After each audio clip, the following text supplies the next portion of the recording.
Hello and welcome to this episode of the Star Wars Universe Podcast. Today we're continuing our coverage of Star Wars Rebels Season 1 as we talk about episodes 6 and 7, Breaking Ranks and Out of Darkness, with myself, Matthew, along with RIki and Sarah Hayashi. All that and more after a commercial break we have no control over.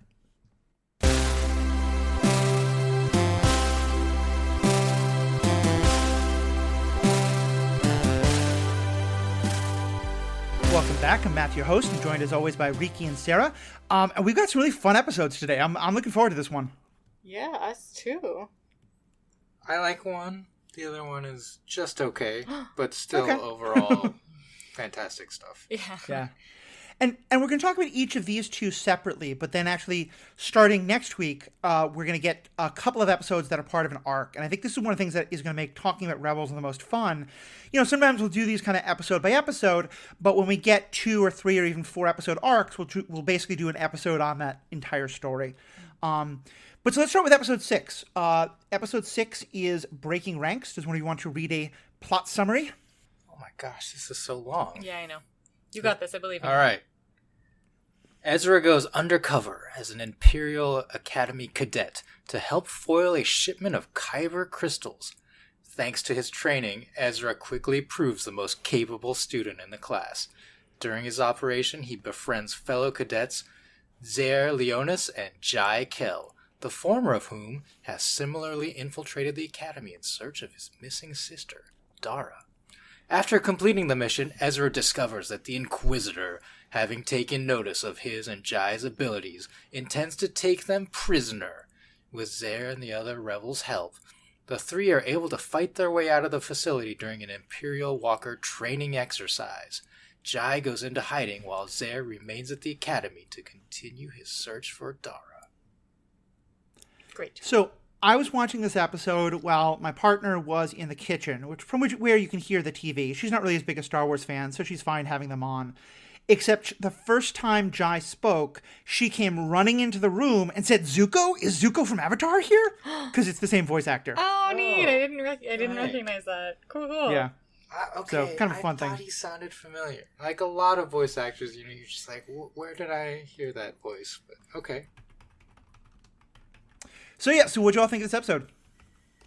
This one I really enjoyed because it's just we get a lot of different elements here. We get a little bit of the Inquisitor.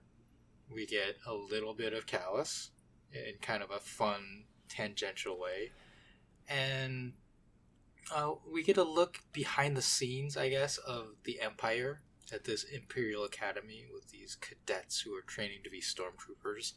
Although I do have questions about all of that. I want to first, by the way, quickly say the actor in question is Dante Bosco, for people who are about to angrily comment that I didn't say what the name was. And yeah, I think this is a great episode.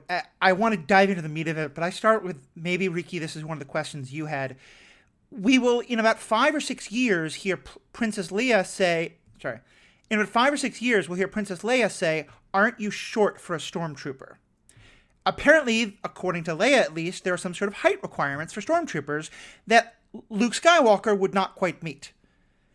None of these people would come up to Luke Skywalker's shoulder. Like, I don't understand how these are possible cadets, and they say, like, you're almost ready to be stormtroopers, and they're, like, 15 and tiny. Well, they're very, very young. And that's why I'm like, why are they training stormtroopers from such a young age? To indoctrinate them. Yeah, I mean, sure, that's the answer. But it was a little bit surprising.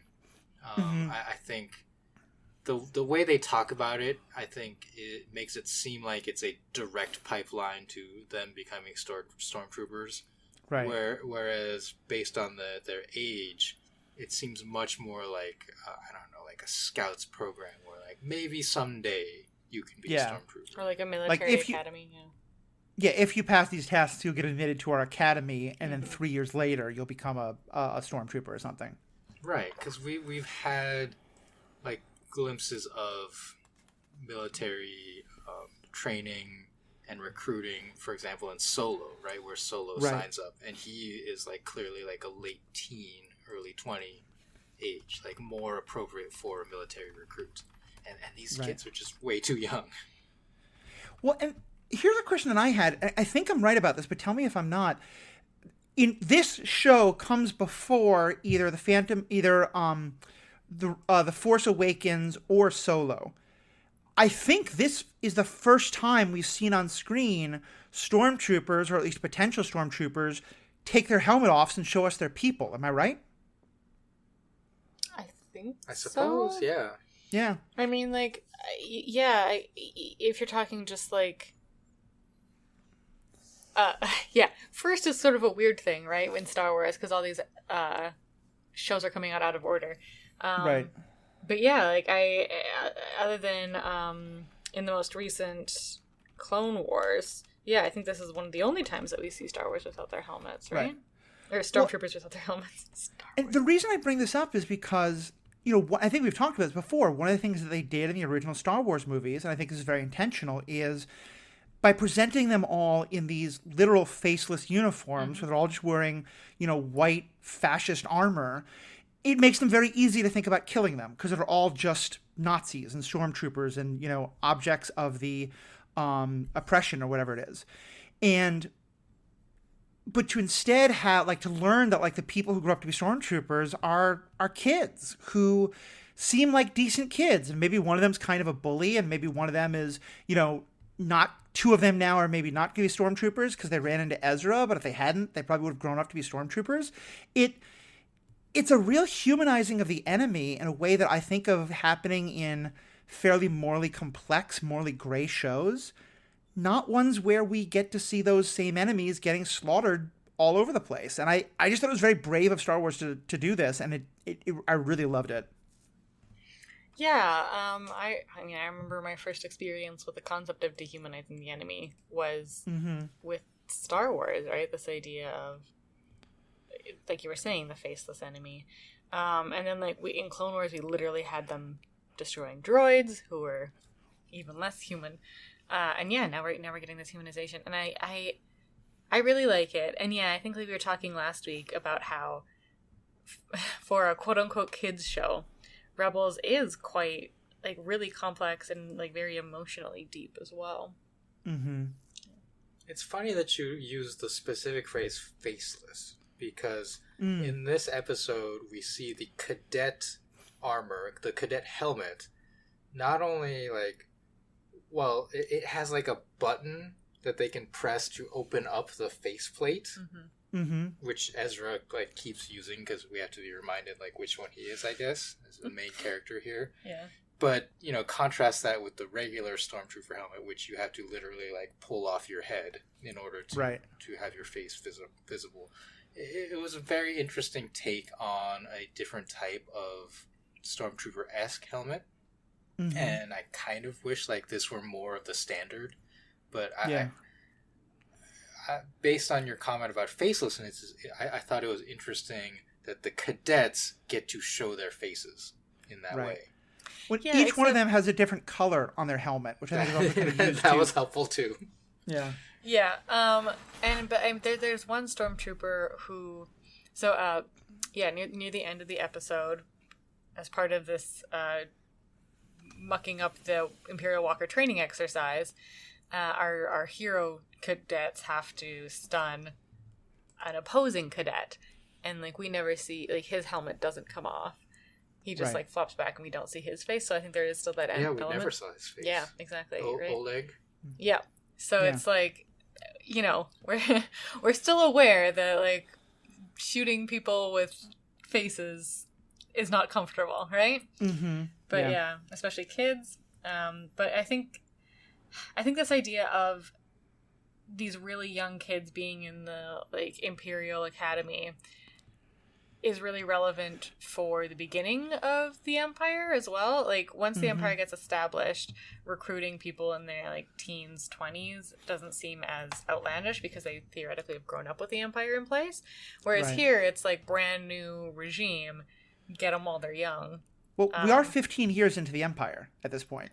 Yeah. So, I mean, like, this is all these kids have known at that point. But it's still, like, I don't know, like a 20-year-old would have, I mean, I guess how much do you recognize when you're 5? But yeah, there still seems to be an air of not quite conforming to it yet. Like, it's not Right. it's not the day-to-day thing yet. Yeah, and so, like, I could see them moving away from literal child soldiers in the future, but maybe not. I don't know. The Empire is not maybe the best. Yeah. I will say, last week I discussed the fact that TIE fighters don't have windshield wipers, which I thought was kind of interesting. Similarly, I like the fact that here they have space cannons and hyperdrive and all this kind of stuff, but they don't seem to have basic facial recognition software. If someone who has a criminal record or has been, like, a person of interest for the police tries to apply to a police academy, they're going to get dinged, probably. Well, facial recognition software can often screw up. It's sort of super racist, but the idea that, like, the Grand Inquisitor and others have, like, seen Ezra Bridger, Callus has seen Ezra Bridger, and no one, like, sat down with a sketch artist and, like, passed it around to everyone, even just it's still on this one planet, and, like, the Academy is like, oh, hey, here's a kid who will be an Imperial account. He certainly doesn't look like anybody we've ever been, like, told to keep an eye out for. Again, it's a little thing. It just made me raise my eyebrows. Yeah, and, like, I mean, like, he's obviously assumed a fake identity. Which is, like, Morgan is his last name? Or Dev Morgan. Dev Morgan. And so, like, I don't know, maybe there is, like, an ID system and he's got a fake ID. Because, like, at the end of the episode, the two, it's, like, Jai and Ezra get away. And their pictures are shown to the Inquisitor, and the Inquisitor's like, I know this guy, you morons. Like, how could you do this? But yeah, like you're saying, like, we're not going to run every cadet who's enrolled by the Grand Inquisitor. Guy's got other things to do. And yeah, so I mean, like, basic facial recognition software, and like, yeah, like, I think it's what you're saying with this. In an age of such technical advancements, there's some you just stick that picture. things. You just stick that picture into Google image search or something like that. Yeah, just like run everybody through. Yeah, or it's or like an enhanced ID sort of system, or like, heck, cell phones. Nobody has a cell phone, right? It's just like a weird, and it's obviously like a plot device, right? Like, and it's fine. I just feel like when we're doing this in-depth analysis, you got to point out these things. No. I, as a pointer outer of weird inconsistencies, I am fully on board. But yeah, I mean, this is the sorry, like, in the Rebels. Yeah, the whole Rebels series, one of the big themes is dress up like the enemy, pretend like you belong there. And right, this is very emblematic of their strategy of, like, well, we'll just stick on the uniform and act like we'll know what we're doing, and no one's going to stop and ask us any questions. And for the most part, the Empire is such a large operation with so many cogs, they don't question. Like, hey, I keep dropping things, I'm sorry. Hey, do you actually work here, right? It's just like, no, you've got the uniform on, you're walking around, you seem to know what you're doing. Yeah. But yeah, something like the Academy, you'd think there'd be a little more scrutiny. It is a fun thing. I like getting to see the other two characters developed as well, and how they kind of slowly come around. And at first, the one, Zar Leonis, like, it looks like he's going to catch Ezra, but then it turns out he helps him. Like, I kind of wish I knew how these kids got there, because, certainly by the time of Finn, which is granted like 35 years later, but we learn that the New Order, at least, the First Order, which is derived from the Empire, is, not compressing people. What's the word? Impressing people into service, like drafting them. And you kind of wonder, like, did that happen to these kids? Did they, like, sign up because they were just, like, really, propagandist recruitment tools were being used by the military to get teenagers to sign up? What? The military? You're doing that? I know. No. They would never do that. But yeah, I just love the dynamic, especially in that, Ezra starts out kind of friendly with Jai, and then Leonis kind of saves him and also knows his secret, so he has to protect Leonis, and he can only protect one of them. And it's a competition; they're supposed to be, like, backstabbing each other and stuff like that, but he backstabs Jai. But then Jai does still come around to work with them, which I thought was a really nice, like, he does, like, play the Empire's game for that moment, but then he reaches out to Jai and helps him as well. And Jai actually is one of the ones who escapes. Yeah, well, okay. So the idea that, like, Zare Leonis is in there is, like, in the same troop, you've got another dude who maybe doesn't have the best intentions with the Empire, right? So, like, your screening needs to get better, the Empire. So, for me, I am less skeptical about their inability to facially recognize Ezra Bridger because it's, I don't know, I think of the Empire as like a bureaucratic mess.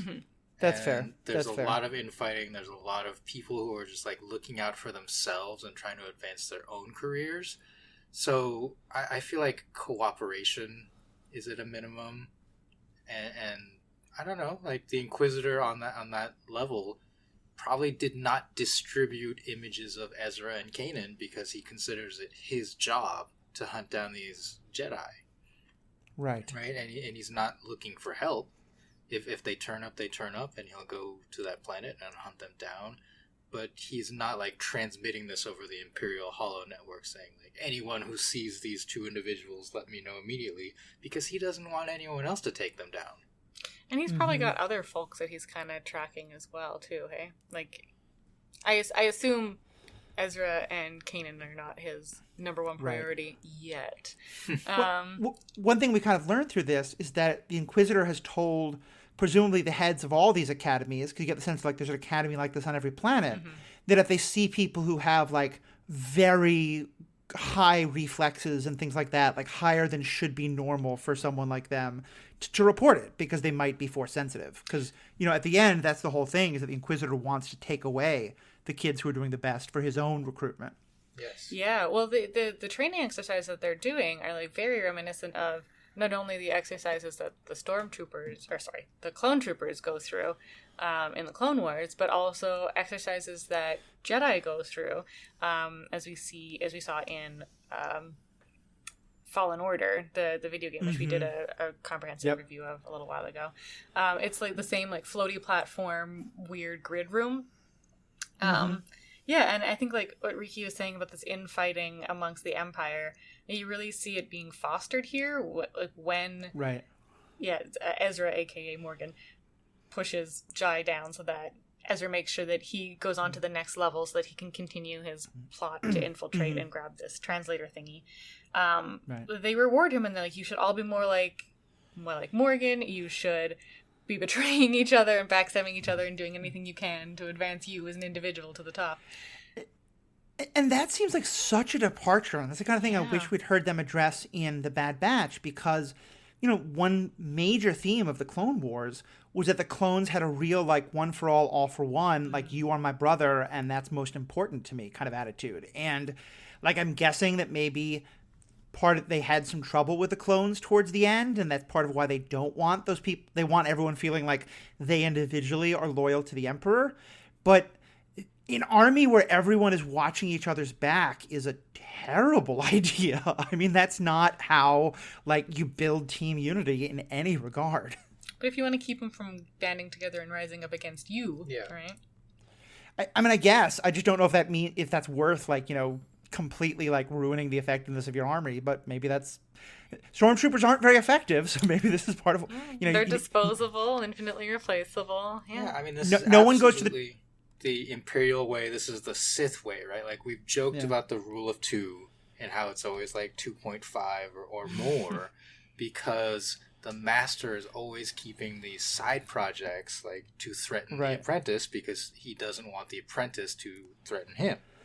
Right. And this is exactly why the rule in the Darth Bane books, they established that this is exactly why the rule of 2 was created, because it used to be that instead of it being a whole bunch of like stormtroopers doing this, it was thousands of Sith dark Jedi masters and knights and trainees, all of whom learning to work together, but all of whom constantly looking for chances to betray each other. So yeah, I guess it makes sense to be coming down from Palpatine, but it's an very interesting, very different direction. Yeah, for sure.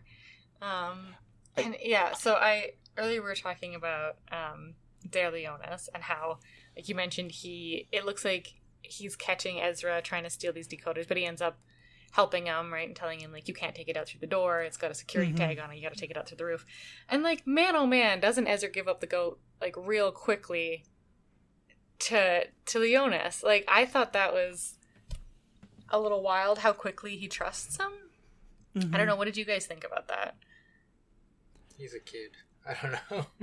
But especially a kid who was all like, it's me and me alone just a few episodes ago.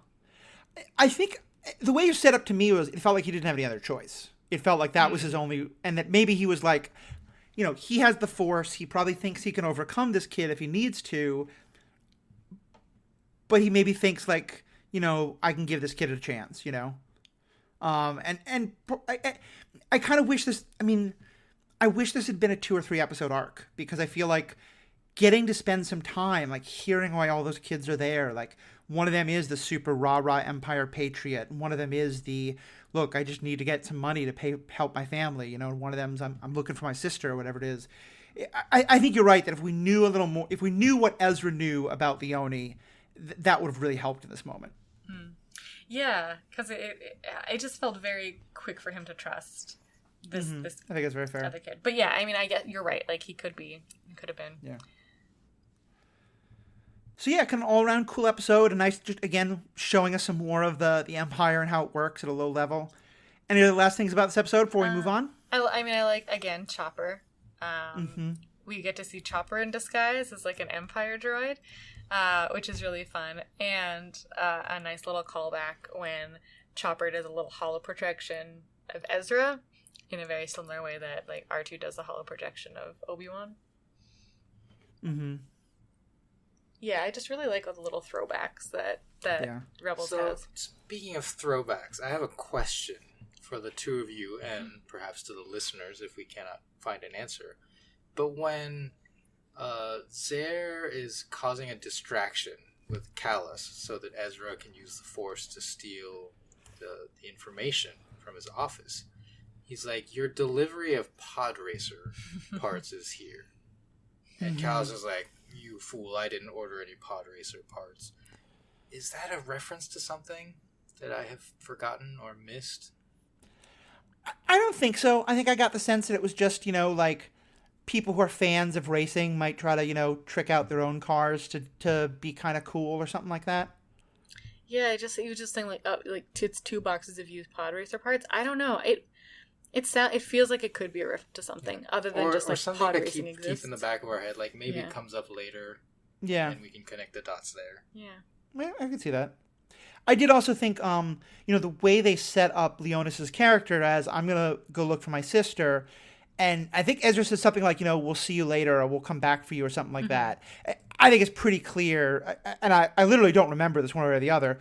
But I to me, that's they were storing that character to hopefully use again at some point. Yeah, I believe we come back to that. I believe we come back to Jai as a character as well. The only one we miss is Oleg. What does he go on to become a stormtrooper? Did that stun do more than stun him in the chicken walker? Yeah. Yeah, you don't know. Yeah, also, these are whack attack prizes, right? Like, you win the little obstacle course, and then you get to learn how to pilot the Imperial Walker. I don't know. I mean, it's like, as we mentioned, seems like a bonkers training regime for new stormtroopers, but who are we to judge? Yeah. Well, and if it's just a couple of weeks, that does kind of help explain, they don't have much time for target practice there. I guess, yeah. Just go.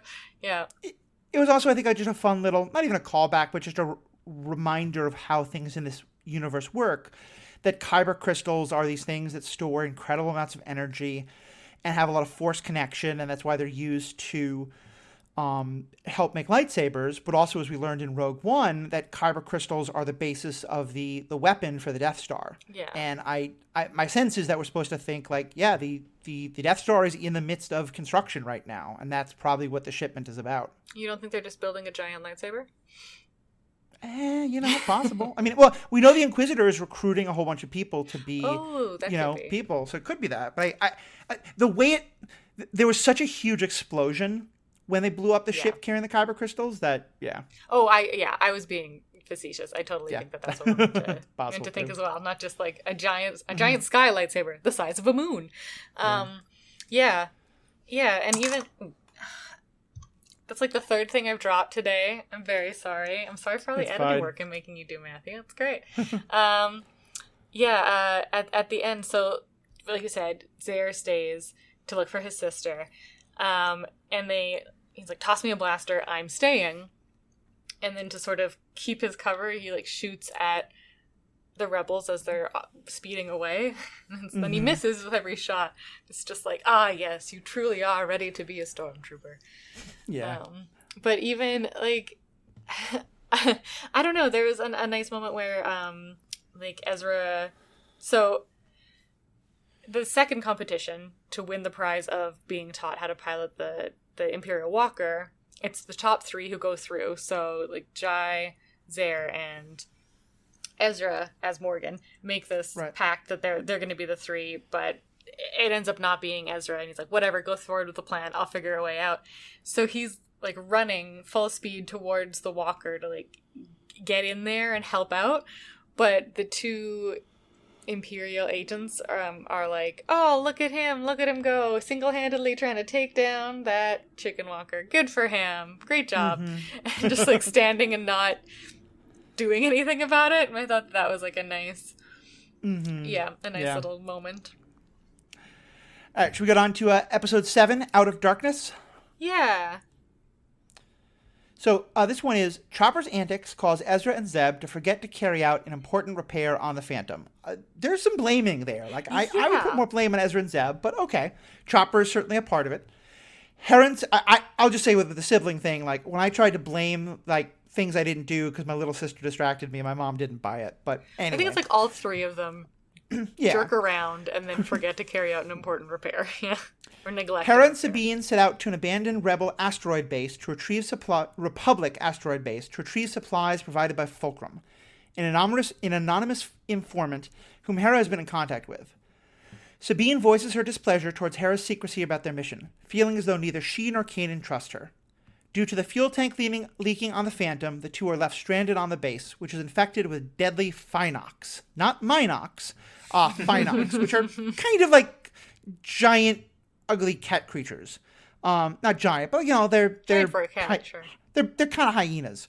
The 2 work together to survive the creatures long enough for the rest of the crew to rescue them aboard the Ghost, allowing Sabine to overcome her trust issues while Hera tells her to have faith in the growing rebellion.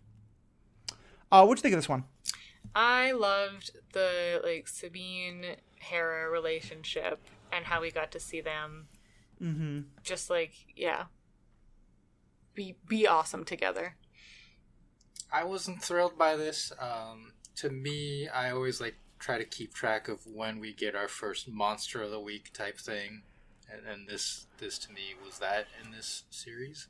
And it never... I do like the character moments, but the threat of this... What did you call them? Phinox? Phinox. Okay, the fake Nox. Yeah. It just never materialized in a way that I enjoyed. You know, the way that they were afraid of the sunlight, so they had to keep back, connects to the name of the episode. But I think it could have been... And maybe this is part of it being a cartoon, but it could have been much scarier, I guess, more like a horror episode. Yeah. And it just kind of, like, didn't get there for me. Yeah, the sort of, like, deadline narrative of these monsters are going to get us. Yeah, I agree. Didn't feel as effective. It could have been, I think, any sort of deadline narrative. Like, oh, it's a Republic base, but there's someone from the Empire is coming to this location, so we've got to get out of here. And we can't. Or, like... we're running out of oxygen or something else. It didn't have to be Creature of the Week. I think I'm kind of halfway in between because I agree that it all just felt like a plot device and not an entirely good one. Both the monsters that were attacking them on the planet, but also the whole thing about, like, them forgetting to do this maintenance check. But I loved what it set up, because, and in some ways I wish it had felt less contrived, but I also think if it had become really a horror episode, then the discussions about trust and, like, what we learn about Fulcrum and what we learn about Sabine's background might have gotten lost a bit.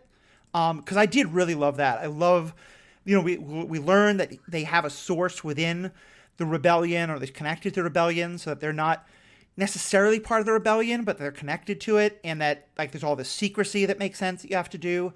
And also learning Sabine's history, that she was she was in the Imperial Academy. And I think that's a lot more intense than what Ezra was going through last episode. That was probably like, the Air Force Academy or Annapolis or something. And she left because no one would trust her and because it was all just do this, do that, don't ask questions. And her having to deal with that and how the Rebel Alliance is a little bit similar but very different for different reasons, I just loved. Yeah, like she's mentioned being in the Imperial Academy before, but it was never explicitly stated that like she actually was. Like the times that she'd mention it, it was kind of as a like, oh, I'm in the Imperial Academy, so therefore you can trust me, member of the Empire. Right. Instead of it like, no, this is an actual truth. I wasn't as upset about the contrivance of the missing Phantom Repair, I guess, just because I think this dynamic of Ezra and Zeb are gonna be sparring with each other and Chopper's gonna be egging them on is like well established at this point. And it having some like very real consequences for them is nice. Like granted, nothing happened. Sabine and Hera like got out fine, but like before it was just kind of like, oh, it means we gotta like steal a TIE fighter and do all these fun wacky adventures, whereas here it's like, oh, and then we put our friends' lives in danger. Thanks. Yeah, I think that's the difference, is that previously the consequences of their rivalry put themselves in danger, and then they had to work their way out of it. Here, it's putting other people in danger, and that really makes it different, right? It just, again, seemed to me so... like something as basic as a fuel link. And again, I'm trying to look for reality in ways that about spaceships and hyperdrives and lightsabers, so it doesn't make any sense. It just the whole setup was kind of eye-rolly to me. Again, not the worst thing in the world, and certainly nothing as bad as we get in Clone Wars. And like if this is the level of eye-rolly we get in a show, that's a pretty high bar. it just was like, yeah, this is not my favorite episode. Oh, totally agree. And I think like so the first line of this summary of like they forget to carry out an important repair, it like is a bit misleading because they don't forget, they just neglect to read the diagnostics. Like they run the diagnostic report but then don't read it, which feels a lot like when I save an episode of this podcast to my hard drive and then don't send it to you, Matthew, and just assume that like I've done the one thing I'm supposed to do, therefore we're good. If any Finox try and come after you, I feel very bad, but it's I totally get what you're saying. It does feel a bit contrived, but I like the character moments that we get around it. Yeah. What do you think about learning that Fulcrum exists and that this is what Hera is kind of connecting to? Yeah, Fulcrum's cool. Fulcrum's super cool. Can't really say much about it till spoilers section. There'll be more of that spoilers. I just thought it was nice learning that again, they have this light connection, but I love... there's a line that Kanan says, which is that, you know, our mission is to do things that... let me get the exact wording of it. You know, Kanan says what our mission is to create problems for the Empire and profit for us. Or, I'm sorry, no, what he says is Hera chooses missions that will create problems for the Empire and profit for us. And, you know, like, Akbar is never thinking about profit. Like, he's just, you know, part of the Rebel Alliance. And these are kind of like, you know, profiteers. Like, they're not after profit, but like they want to help the Empire. They want to help fight the Empire. They also want to take care of themselves, and they're looking for that balance. And that was just a nice, like, I like that we're not all just part of the Rebel Alliance and taking orders from Mon Mothma and Bail Organa already. You know, that it's they're kind of on their own, but connected in this loose way with a whole bunch of secrecy. Oh, totally. And like we've had allusions to like previous episodes, they were trying to intercept weapons for some mysterious buyer, right? So they've got connections, but we've never actually seen them explicitly, and they still haven't. We heard Fulcrum, but haven't seen them. But yeah, this idea that it's not all just out of the goodness of their heart, altruism, foiling the Empire because it's the right thing to do. Like, they also need to eat. Right. And I think that's it's nice to sort of have that reality check moment of like, we can't just sacrificing ourselves for the Empire is like a very short, or against the Empire, I suppose, is like a very short goal. Yeah.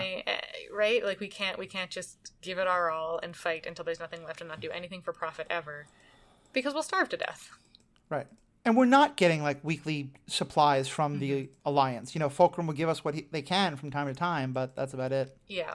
Yeah. It's a conversation reminiscent of Han Solo in A New Hope, where it's like, oh, you're just in it for the reward.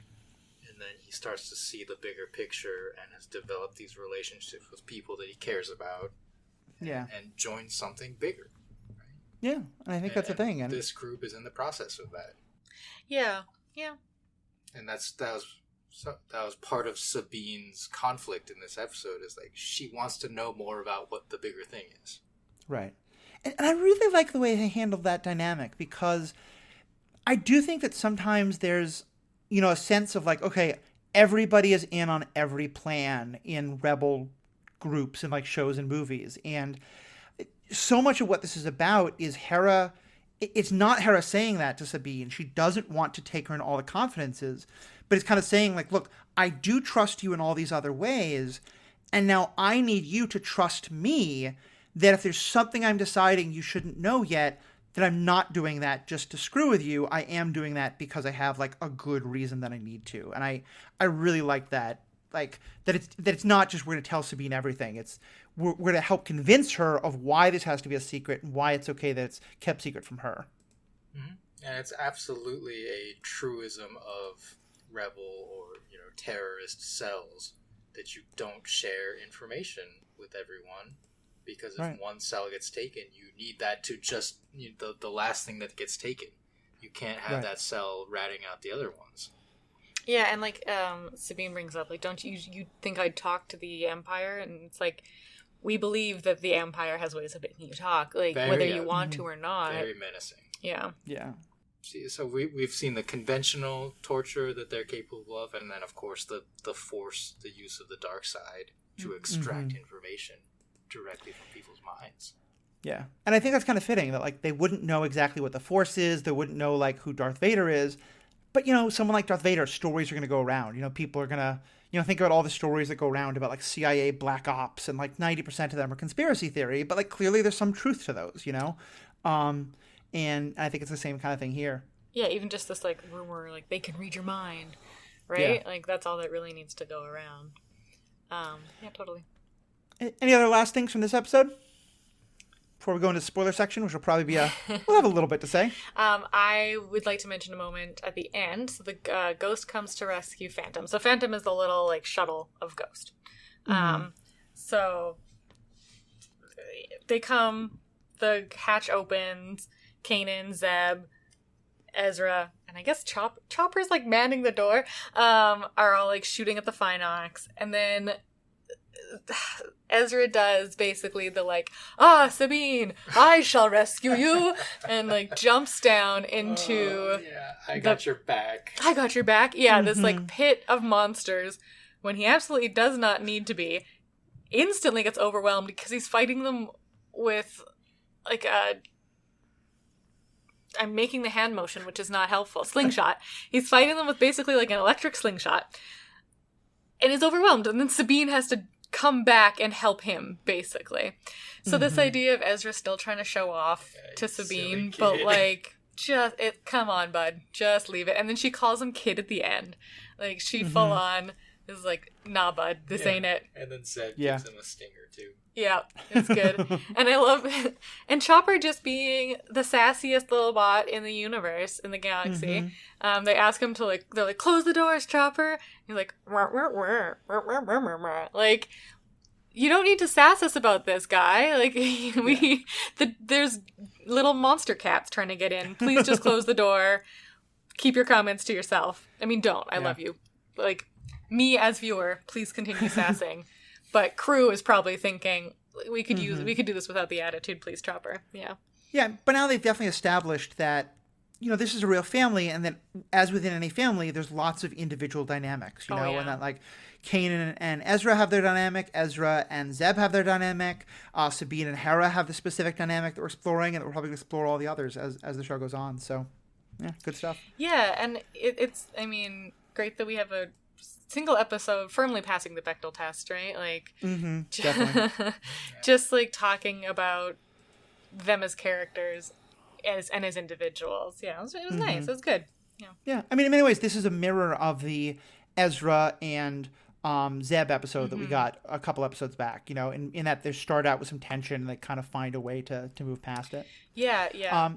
Any other last things before we wrap up? We get the appearance of Rhydonium, which is like the fictional explosive substance in Star Wars. Yeah. Which I just always enjoy, like, hearing the fictional thing in the universe get mentioned. Yeah. Yeah. And also just a nice reminder that Sabine is, like, really, really into... she talks about it as, like, her friend, It's like, oh, it's so good to see you, like, it's my favorite explosive. Yeah, Sabine's all about art and bombs. Mm-hmm. Yep. And, what else would you be into? No, it's great. She's awesome. All right. Well, we're going to go into a spoiler section now. So if you've not seen any more, this is probably a good time to get off. But thank you so much for being a part of this episode. As always, you can find us on Facebook or Twitter at The Ethical Panda. You can also go to our website, theethicalpanda.com. There you'll find information about this website, about this podcast, my other podcasts, including Superhero Ethics and the Marvel Movie Minute. And of course, you can find all the other great podcasts we do at strandedpanda.com, which is just a whole host of wonderful fan geeky podcasts. So check all those out. And RIki and Sarah, for folks who want to learn more about your stuff, where can they go? If you want to follow my art adventures, you can follow me on Instagram, Sarah Hayashi Art. I've also recently reopened my Etsy store, so it's just Etsy/shop/Hayashi Ceramics. I'm doing updates every Friday. There's like some fun little Halloween goodies on there now. It's all ceramics.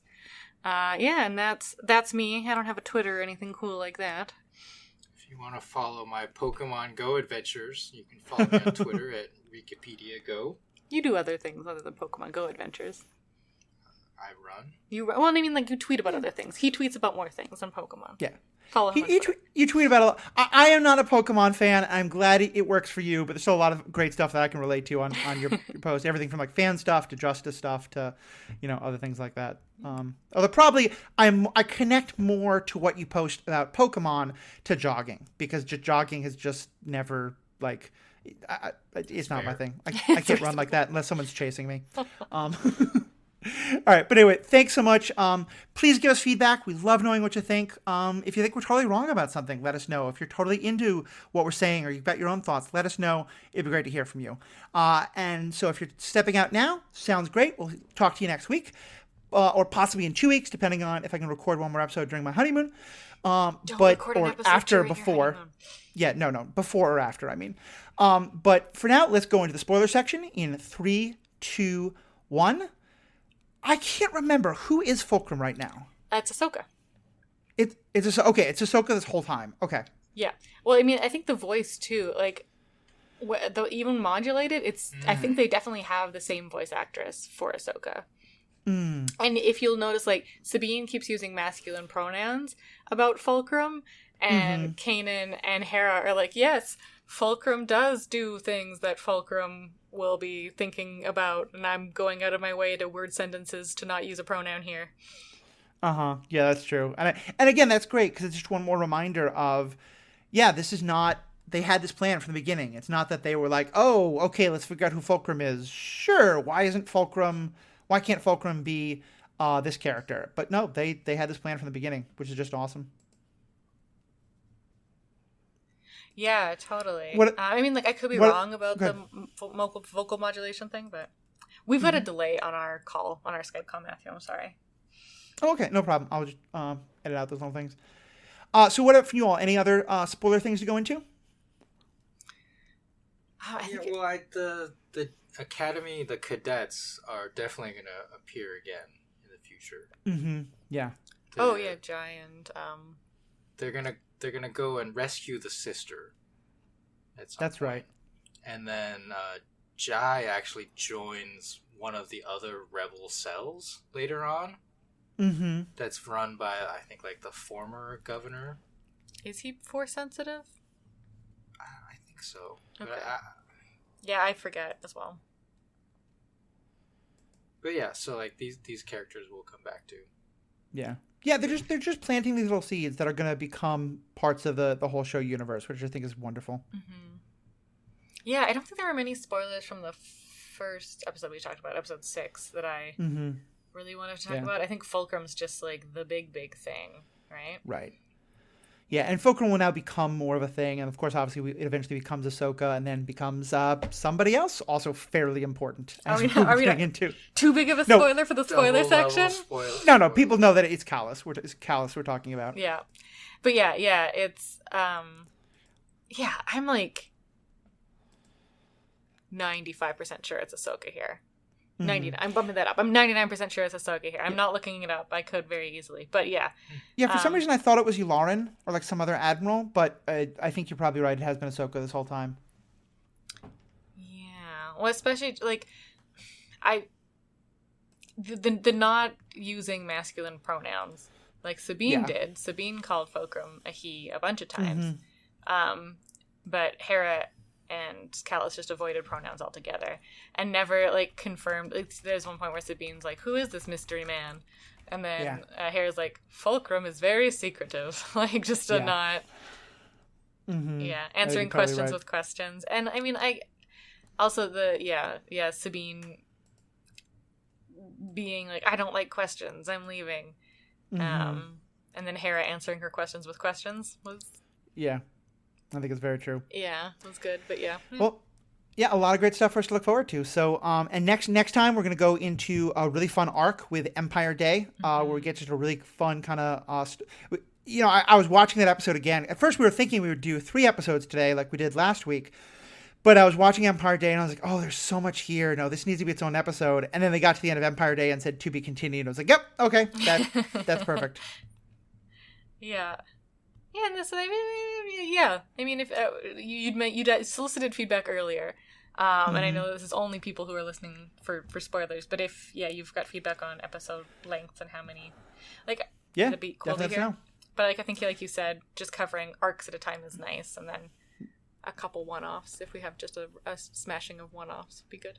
Yeah, I think so. Cool. All right, well, thank you both as always. This has been so much fun, and we will talk to y'all soon. Have a great day.